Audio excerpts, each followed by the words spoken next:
Welcome to the Tug of Heart podcast on Strong Island Radio.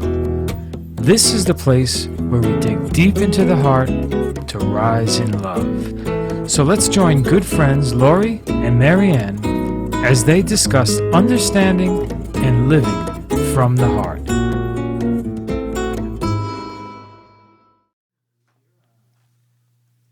Hello and welcome to Tug of Heart. I'm Marianne and I'm here with Lori. Hi, Lori. Hi, Marianne. And today we are talking about heart recollection. So are we talking about remembering the heart? In a sense, but also literally collecting our faculties. So remembering maybe the intention of our faculties.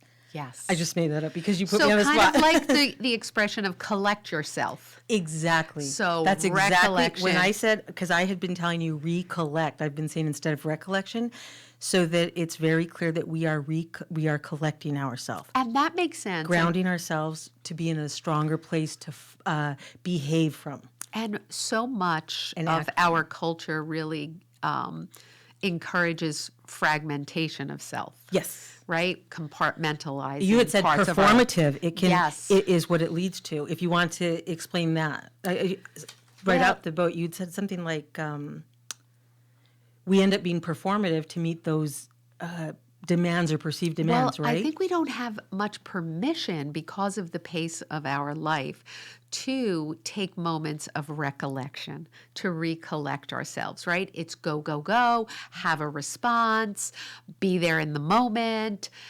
And when we are forced to constantly be on that way, interacting in that way, then it can feel somewhat performative because there are times as human beings where we need to step away, step back, step in to really understand where we're at and what we mean or what we want, and then come from there. It's interesting because I think about the Native American elders that I've been around, and these elders sit back and listen so much more than they ever speak. Yes. They are so much in a state of heart listening. And every once in a while, they'll come out with something, but it is only when they deem it necessary, and it's always so valuable. And sometimes it's just pure funny and lighthearted, but it is definitely not what we're used to doing. This is what I don't know if you remember last week I told you this about you and Steve, that you guys have this ability to hold your thoughts and collect them until they're meaningful. Like I just, as I'm thinking, I'm spilling it. But so when you say it, it has a certain, it has a different kind of value because first of all, everybody kind of turns and attends to what you're saying. That's the attention. Yes. Because it's a little bit more rare. And so we know that there's a process has happened, which I think is what you were kind of beginning to point to. And so we know something's happened and that you've put some thought into it and it's definitely some time.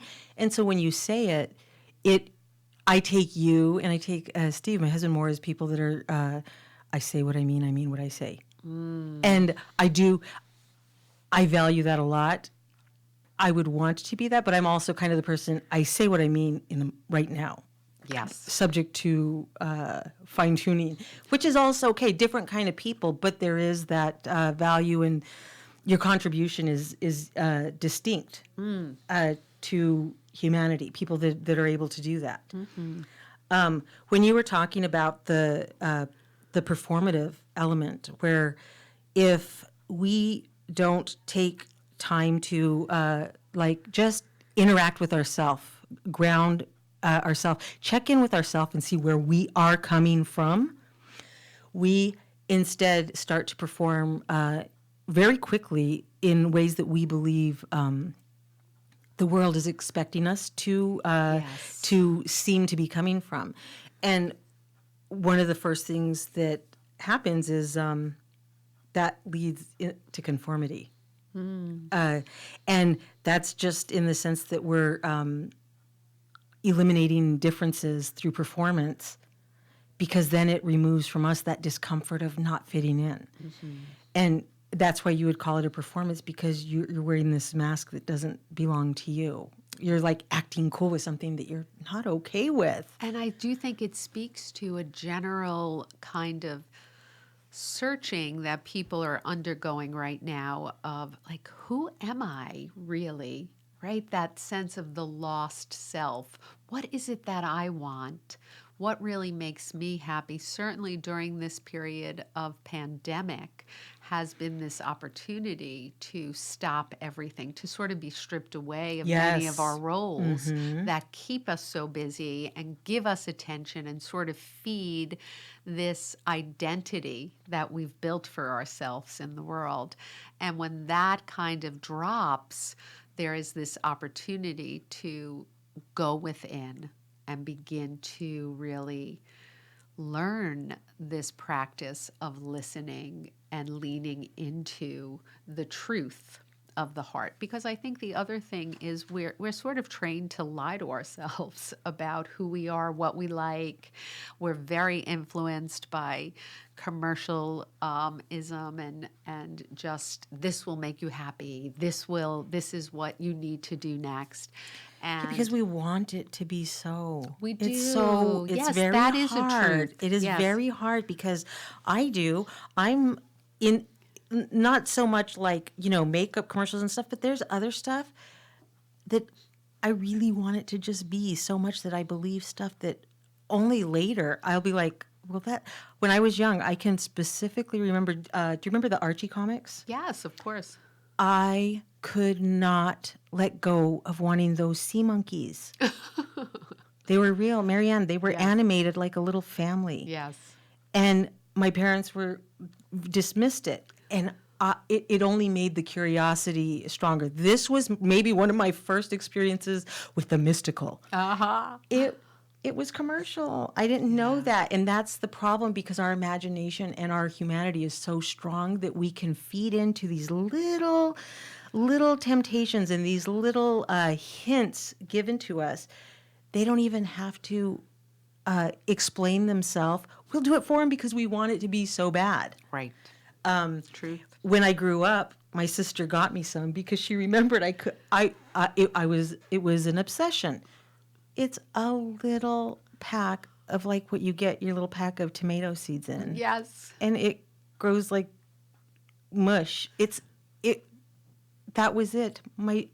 I want those all that time back. I could have changed. You could have satisfied I could have it. changed my aim in life early, and then like right now, this would be a TED Talk. Right. But so we can do this. What you're talking about with recollecting ourselves by just kind of entering into our heart, which in other words, we say centering ourselves because the heart is the centermost part of us for Yes. our purposes in the conversation. That's great, Marianne. I'm going to tell you, I'm going to be a little skeptical with you here. That's a little idealistic, because most of the times when we need that, and what actually led me to an interest in this talk is not when I can have a sabbatical for a year and work something out. It is when somebody has pissed me off that I would need that. And that's what you hit on last time. Well, we weren't talking about being pissed off, but for me, you gave me such a key. Can you just restate if you remember? Because that's what I want to also focus on. To be able to have the private conversation Yes, with you yourself. said to step back when I can't see something in front of me because of my own precepts or my own judgment or whatever. And from there, if you could tell us. Yes, and I think that it is very acceptable to be able to say, you know what, I need to step back and be with this a little bit longer. And then the question becomes, well, what does that mean? So what that means is that we as human beings have this beautiful superpower to go within and imagine a place within us where we can reconcile opposing forces that we might be struggling with. I love we that. can develop it. Yes. We are developing Yes, it through absolutely. this podcast. Yes. There is this development of a visual of a place. But if you are going to go within, if you're going to take this private moment of counsel with the heart, then we need to develop a good keeper of the heart that we can have that inner conversation with. Yes. Because it is not having a conversation with your inner lawyer who Right. is going to Very spell legalistic. out how you're right and how the other person is wrong. Yet you're not proof seeking. Right. Not It proof is- seeking in the it's- heart. You're it isn't. truth seeking. It's truth seeking, and truth is a much more circular process. It's not so linear, and it takes a while to get there. And it starts with the first truth of, I need some time to sort this out, to feel into it a little bit more, not to think about it so much. If you're in the throes of love or not love, the second element here that we have to account for is the other person. So we have to also probably like normalize this need and benefit. We have to attach a value to allowing one another to withdraw temporarily, to just recollect themselves. Yes. Collect themselves, we can say, right? Yes, and I think the more we practice that, the more spontaneous it becomes. Mm-hmm. Spontaneity of mind, heart working together, or, as we've talked about, this kind of intelligent heart or higher mind and heart working together, that just can move into spontaneous practice. But first you have to do the legwork. And part of what I do when I go within is I ask myself very passionately, what is going on with me? Oh, I love that. What is happening? I never asked Why that. am I having such strong feelings about this? Where do these belong to? I have my little rant around it, but I have a very kind and wise keeper of my heart garden. I have developed through the years a non-critical voice within me that can engage in this inner conversation and begin to sort out the layers of our emotional reactions. That's what we're really talking about here, that emotional impulse and not acting on it. On everyone, and understanding it a little bit more, and then coming to the clear truth of the matter. And then the next part of that is having the courage to be able to speak your truth. Yes. Have your voice. And that also is a practice, right? You could know your truth, but might have a hard time speaking. And the flip side for me is that to go into the heart and consult and collect myself sometimes means coming back out and not speaking. Yes. Because I'm an over speaker. So a lot of times for me, it's coming back. And for lack of a better word, I don't want people to start having the same self-talk that I have. It's not always the best, but it's just dumbing up and being like, I completely wasn't listening. Can you tell me I'm in a better place to hear you? Oh, that's great. And that's beautiful. yeah, and I actually have been fortunate enough that people are pretty responsive. They're probably just grateful I'm going to be quiet, but they're pretty responsive to it. Yes, I've lost my attention for a moment. Yeah, there. or when and a big one for me, I've always told you that if I ever did a podcast with Steve, where I say if it was not this podcast, mine would be trigger words. I would do a podcast just about trigger words because there's certain words we hear, and I feel like there's words added to everybody's dictionary daily. We hear it, listening, off. Mm-hmm. Doesn't matter if it's a word that sounds English, but it was another language. Mm-hmm. Off, because that word I have trained myself through repetition to turn off. Yes. when I hear this. But what you're talking about is repetition of entering the heart so that it becomes your way. And I want to share two words with you, okay, that I thought were relevant because we're just, as we're telling about our own personal experience, we're also, like you said, kind of developing the path to how this happens. We have a sense of it, which is funny because I'm actually going to talk about the sense of things. But beyond that, we want to have a way to share this sense of things with. Okay, and so the first one, which I love, because you know how we say phenomenon, it's gignomenon. Gignomenon. Okay, and that's human experience. That's it. So it means this is I think it's an Aristotle word, okay? But people have, gone so many directions with it, and it's simply to come into being. Being. So we said being, knowing, willing, okay? All interactive. Now we're talking about the being. And so to come into being involves, the only way we can come into being would mean that we need to, I don't want to misuse it, but for lack of a better word, evolve into who we are made to be at our height of performance of living. And this is all my own wording. I don't want to drag Aristotle down with me if I say anything else. This part is me. But so it involves, and for us to evolve, what does that imply first? Change, okay? Not to disappear and then come back different, because for a change to happen, the subject that is changing remains intact, or else it was more than change. Okay, this is your basic science. So change. The only way we change is by it involves contraries. Okay, so when we withdraw from things that seem contrary, we can't change.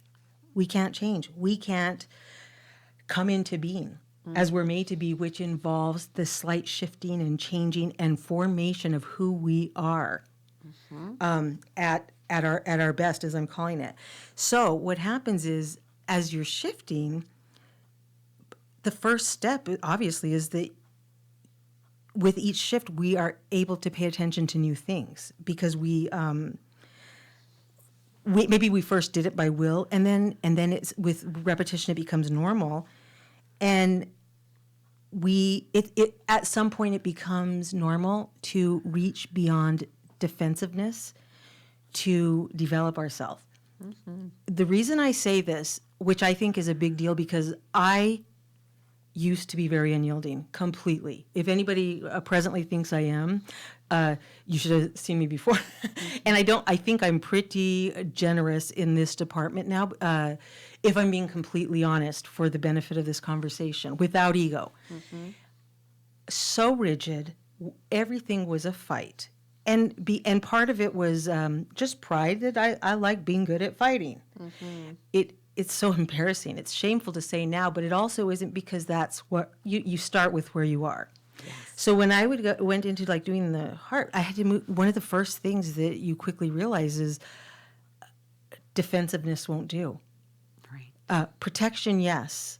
Care of self, yes. Defensiveness, it doesn't fit into change, because you can't engage in the proper way with something that you're defending against. That implies opposition. Mm-hmm. And if you're opposed to something, you can't engage it. You can only, and that's a contrary. We only stand to change with contraries.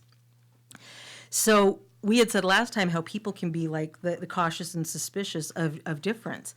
The thing is, this is where you really got me with this, where we see something and we might feel like my instinct is to just not go for this nonsense this person is saying, but you have to retreat into yourself. And this is where I'm like, my gosh, if I would have heard Marianne say this ages ago, what it could have done, instead of saying, I just don't listen to nonsense. But if instead I said, let me retreat and collect myself and ask, is my perception being narrow here?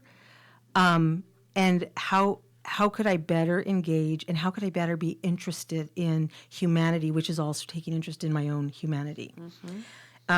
Anyways, so that's the first part. The second is the word apperceive, which is that we comprehend new ideas by assimilation with all of our previous knowledge and experience.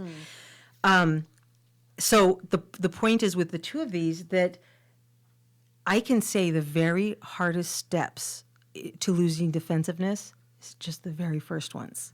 Every following step is just a little easier because you gain experience with it and you gain big reward. And oh my gosh, are we not reward driven, right? And what happens is that by doing that, we increase the thing that you're talking about. How did you tell me? Like it's like our superpower. You said, yes, is this ability to reach within and have a private. You use the word private conversation, and what this entails is not an assessment of what's outside you, but an internal observation. Is what you were referring to, right? Yes. Okay. Once you start to do this, you're developing what is a true human sense, and that is that apperception, where you have a sense of self, a sense of your internal. You have perception of inside you, and so by trying to sit back and do this to open yourself to the world, you're opening so much within. It's tremendous. Well, because you can be completely honest with yourself. That is really the work of going in. How do you think privately. you do that if you haven't been? Well, and how do you discern? That is really difficult. And I think that, again, it is sometimes it's asking the same question Like more than once, like the why question. Or over like and you were over saying, again. why am I afraid? Which is a why. Yes. I'm afraid because they sound like a maniac. I'm saying a person, and I'm not picturing anything with anything the same. I'm afraid because a person outside me seems to be a maniac. And then you said you follow that up with another Why and another why Okay. and another why and another why and another why until you kind of reach a very uniquely personal response to what is happening. Like it's yours. You know what it's you're talking about is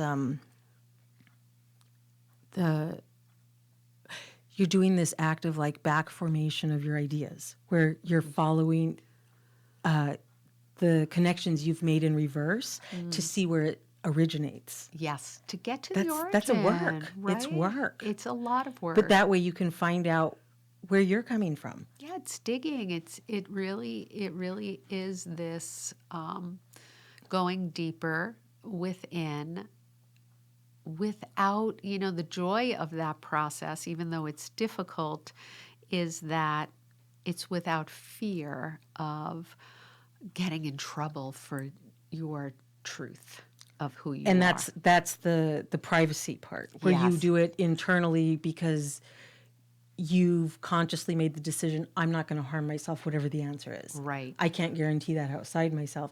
And I haven't asked these questions. So when I first ask them, they may be ugly and they may sound awkward and they may sound inappropriate terribly even. messy and Right? and shameful. It's like being You able had said to go last there. time, I'm wondering if you were referring to the same thing, about when certain wisdom comes in later in life, having to weep upon your soul. Is this the same thing or is it different? You know what? I think there is, Or is that there can be a level of weeping that is connected to like true recognition of that place that we've been talking about, which is the divine essence of the soul. Like, it's been a long time since So it's acknowledging. Is it? Are you weeping? I'm assuming you could weep in satisfaction that you reached it, and you could weep in actualization of something you're guilty of. Either way, or in sorrow hadn't or known. joy. Okay. Right. Sorrow or joy. And so do you think, like, if that's what it takes, go for it it's for the change? yeah. I Is think it it's like the cleansing? Or? It is a. See, I just have faith that if you go to, you will arrive at good. If If that's you your keep aim. going, yes. And- If the and intention when we is say to come aim, to it- truth, it is good. It's beautiful. I it's want honest. to repeat what you just said, and then we should talk about marking stuff because that's what I'm doing here. I want to repeat what you just said because I said I was talking about going back, and you said, what did you just say? How you do it? You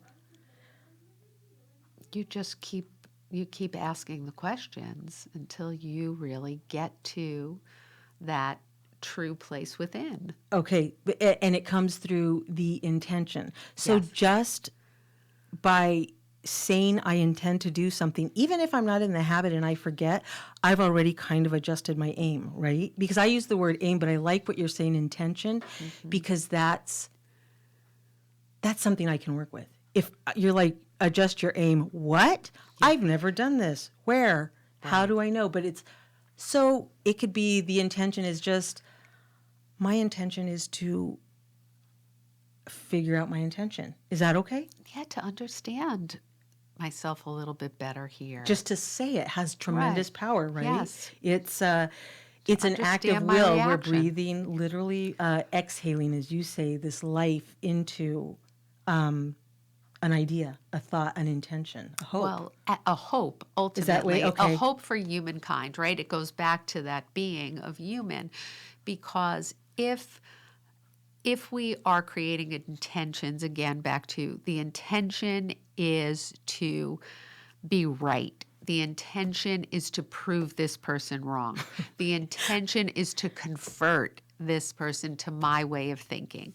Those are really strong intentions that we get very motivated by, right? This is an intention towards understanding and change, absolutely, but starting like with a reverence that you need to come to the conversation intact, collected. And that's back to our recollection, right? Yes. I can't come fragmented. I have to come whole, because part of coming whole is understanding that if this person who is opposing me, this idea originated from somewhere in them, in their life, that I will be able to understand. Right. Because But- we but- are but- human But beings. you're saying also, which I know I'm just like, I'm hammering you with this in my own interest, but you're saying that I will understand, not that I will tap into and alter. Because the other thing about this is, that's important to me and you, I'm not the most tolerant for different thinking than myself. I say this openly, but I also am by acts of intentionally making myself. Okay, so as an exercise, I am pretty tolerant, beyond tolerant. The thing is, in itself, this thing also develops where when you want to understand instead of change somebody, it's this higher actualization at the same time of wanting to be in the conversation, that to be in with me does not require conforming. And don't people have, unless there's harm, and we Right. will have a completely separate talk sometime Oh, about yeah. that. If there's But sans evil, harm, you stand up to it. well, sans harm, if it's a difference of ideals, even if they're talking about something that sounds like it could lend itself to harm, at that point, if there's not like a danger, to understand them means that there is ways that we are made different that at first glance may not become apparent. It's that closer look, like we were saying about truth is truth, but we all, not me and you, are not sitting in the same seat right now having this talk. We're each on a different side of just even perceiving the table in front of us. The truth is so much more precious. Yes. Why would I be like, Marianne, the table has a scratch, and I have a stack of books here, you can't see it, and you say no, and we're going to fight. You can't see what I'm seeing. Why would we invest so much more strongly into a combat of the heart when that's harder to be proof seeking about somebody else's heart, and it's harder to just even validate your own, except in a very sacred meeting spot where you don't get to take a whole lot of what you might have originally thought you were going to change about somebody. That actually doesn't go into the spot we're talking about, unfortunately, for me sometimes, but it just doesn't. Not you can get there. You and I sometimes will be like, intense talk about stuff, but at the heart of it, we can't end a conversation with one of us sliding a paper now signed to my weight. Right. Like there's this tremendous Right. respect of one another's dignity where it's never happened. Now I'm going to need you to agree with me. Right. No, Right. it's Right. intense, and then we're like, tough stuff. And it's acknowledging that we both recognize we're faced with something tough. And I think we tend to also come to the realization when we do have these tough talks, like, this is going to take creativity.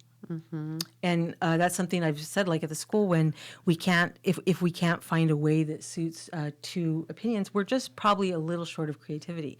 You had talked about creative imagination, and that's another part, right? Another element to it. And right, because imagination allows us to imagine both the obstacles towards reconciliation of two opposing forces and imagine the reconciliation of the two opposing forces. And both are just as significant, because to ask the question of, like, when you have collected yourself and you are in an opposing position with someone else, can you join in this third force of, what is the obstacle that stands between us? What do you see? What do you see that I need to put down in order to hear you better? Yeah, Right. What am I holding that you're perceiving as a weapon, and it's stifling your voice Right. because I don't see it. What about me is preventing you from sharing yourself at the heart? And vice versa. Like, what do I need you to put down? Like, I just need you to put down the aggressive tone, because that is just like sending my nervous. She's making hard eye contact here, guys. Right? Help. No, I'm just your kidding. tone is beautiful. I'm kidding. But that is like, I just need that. Like, so you're beginning to see this obstacle. I love that. I actually And that's then, reasonable. Which I how feel- can we imagine? That is back to, right, what we were talking about, this kind of imagination that says, how do I want to see myself come, even this simple, again, privately, when you're in your heart chamber, how do I want to see myself coming out of this conversation? Right. What will my future self look like? I love that. So that I can take that. I want to see myself coming out as having held the waters of equanimity during this conversation. And that's if I can do that, I have come through as far as I can go That's today. beautiful, because that's even a step further than what I had said about the apperception, where you can envision your coming to be, because your intention is so strong that you have faith that you will see yourself on the other side. Interesting. Better for it. Yeah, so maybe it is about cultivating this kind of virtuous intention. Yes. For ourselves, like what is the virtue that I want to embody and put that forward, and then just again this cultivation. Cultivation takes a little more work than my intention is to this. Like, it's not mine; it's our intention, and Yes. and that's what we had hinted on at our previous talk, which was I had told you the collective impact. Collective impact. I don't know if you remember. I love this because do you remember like the 70s? I do. The impact groups. So they would get together and they would be like, they're just going to do something just by getting together. All sorts of personalities. It was like all the rage. I always want to make an impact group. I'm going to mark my words. What would their mark goal my be words. to make an The one impact that the on one the that world? really got me is Yes. this power of where it's not limiting beliefs that stop us from getting what we want, and it's not. This is just an example of one that comes to mind, and it's not lack of motivation that stops us also. But before that, some of the impact groups were just like, we just meet and scream bloody murder, so we go back and are better people. They're 70s, come on. It's so funny because my groups in the 70s, and this is precisely those are us. impact groups, You guys. were impact groups. I was insight groups. Yes, this that's is the what next one. I Yes. belong to. All the insight groups where you just like go in and So think about things. this one, to me, like really spells this impact group. There was this particular group that would gather, and every one of them reached what they wanted. It started as a small group, and they just said, 10 of us, this is an example, 10 of us are getting together. We're each going to take on a card, an index card, something that we want to happen in our life. And one by one, we're going to read it. We're going to all focus, and it's going to happen. Mm-hmm. Not focus like mentally manifested, Right. like in this mystical way, but it's like, I want to move out of my parents' house.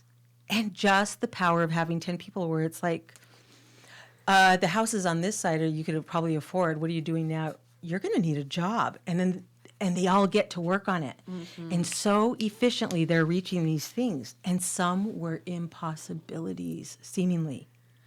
One of them was this guy's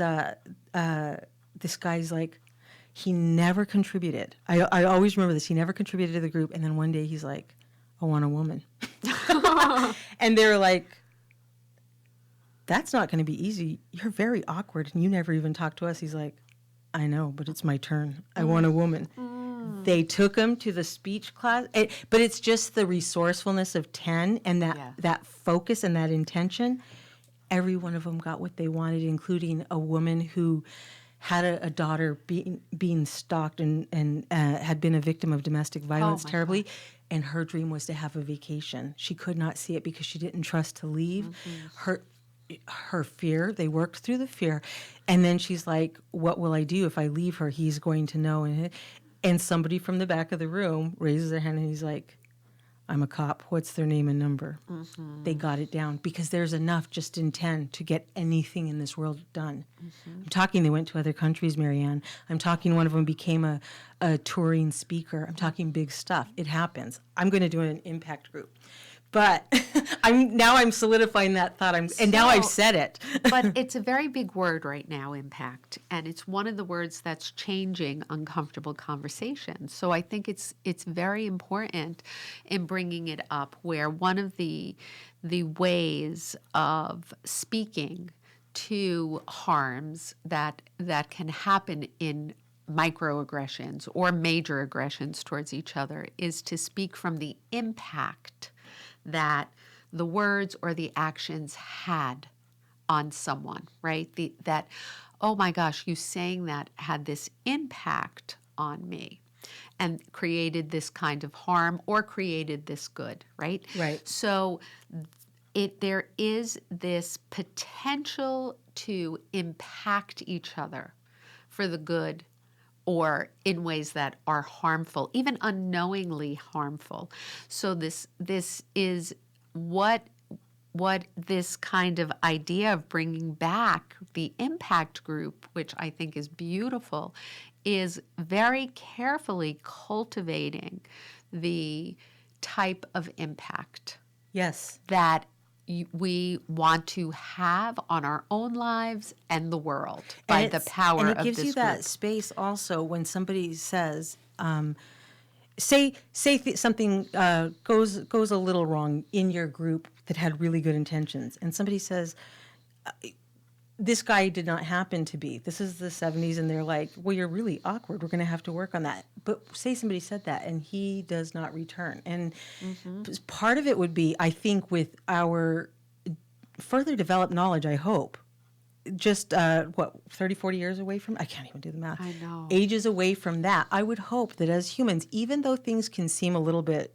worse, we know a little bit more. So if somebody was like, you impacted me when you said I was awkward and now I'm never going to have a girlfriend. I like to think that we've also risen to the part where we can be like, I can impact people, but no greater than their response to what I do. And it opens up the conversation. That's not to say I don't have a responsibility for how I impact people, but it means that we have a point of reference for both of us to work from in a positive way. And you can set that intention to be positive, right? You can, and though there also needs to, and which was happening in the groups I would imagine that you're talking about, is create a space Yes. of safety and sacredness within the context of Absolutely. the collective, so that this is a space where we are all very clearly aligned. Common understanding within. We all are focusing on just having each of us achieve our greatest dream. Yes. And we are going to help each other create it. And that kind of solidity, safe space, Well, and safe, also- a group, affinity group in a sense. Yes. That can make a lot of change. But we are in the era, I agree with you completely, where we do need to start gathering in circles, but circles for common good. And I think there still some opposition on what is the common good. And that is so much, I feel like, what our conversation is about today is Right. the And we good can of start, the heart. That's right, because we can start by saying the common good isn't consensus. Yes. We can at least agree on that. Yes. When you talk about a collective impact group, which is different from what we were talking about, which is our whimsy, and maybe we'll do a whimsy group, Marianne, me and you with this. But the collective impact group is this future way of seeing things where organizations collaborate.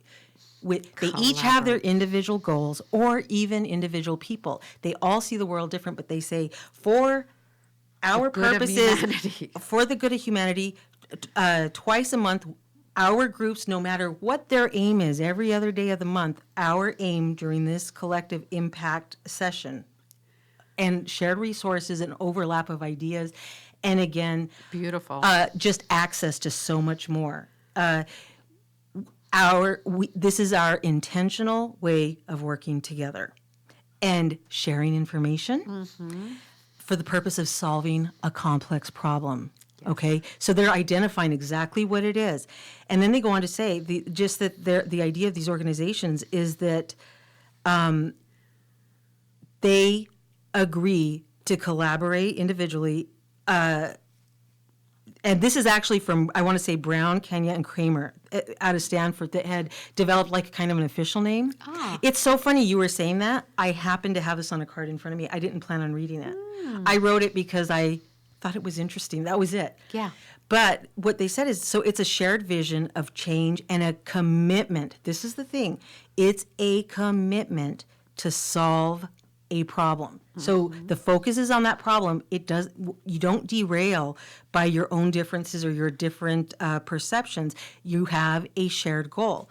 The other part of it is that the participants, they agree to measure and monitor the same things across the board with all of them, to hold each other accountable to that Beautiful. specific ideal, let's say, of solving a problem.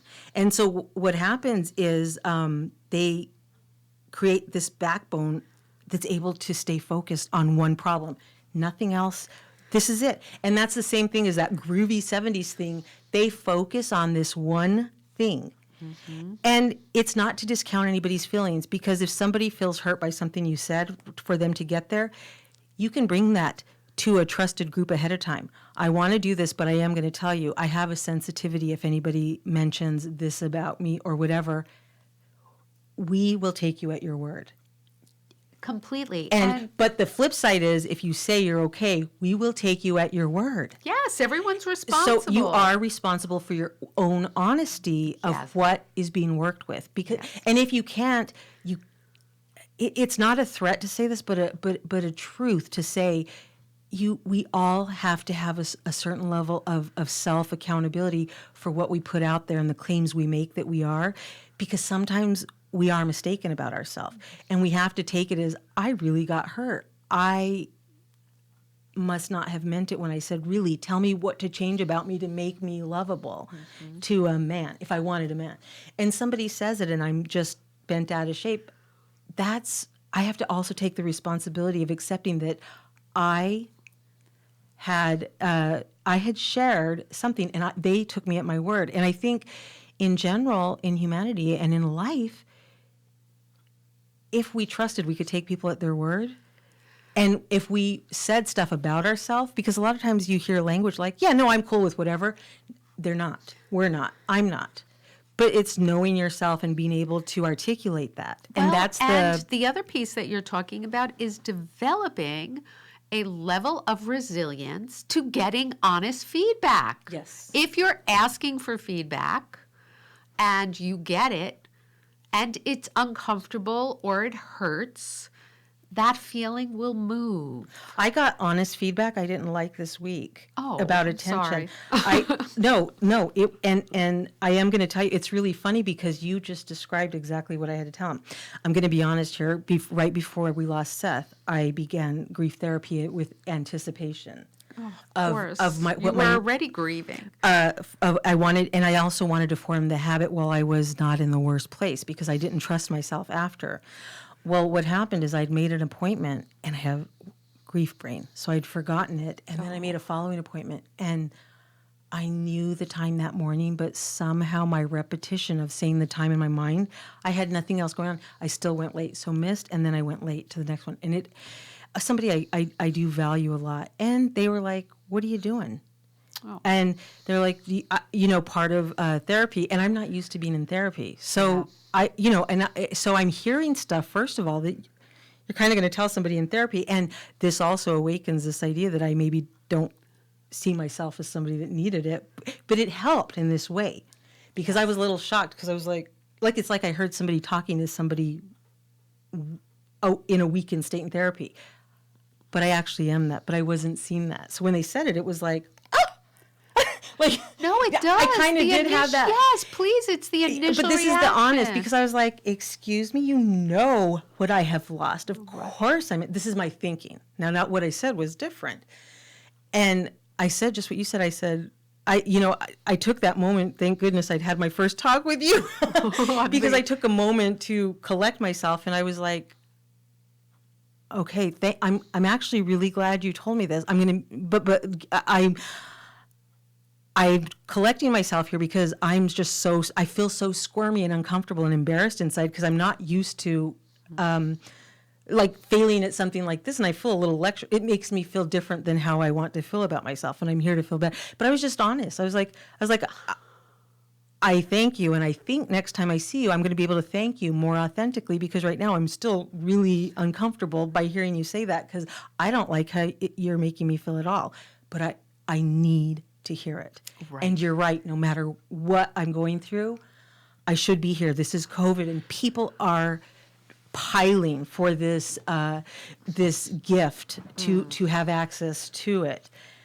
They were just right, and I didn't like it, but and part of me still has a little resistance, because I'm like, but I have grief brain. Well, no, and this is the beauty. Truly, this is, to me, the sacred space of a therapy office. I'm both, right? No, can't we be both? Not only can't you be both, you must be both, because the sacred space is one that can hold the truth, right? So the therapist points out what's going on here. And she's a friend. Right, and this then conjures up in you shame, being called out, but I'm grieving, and that all must come to the surface, because that is the most natural of provoking.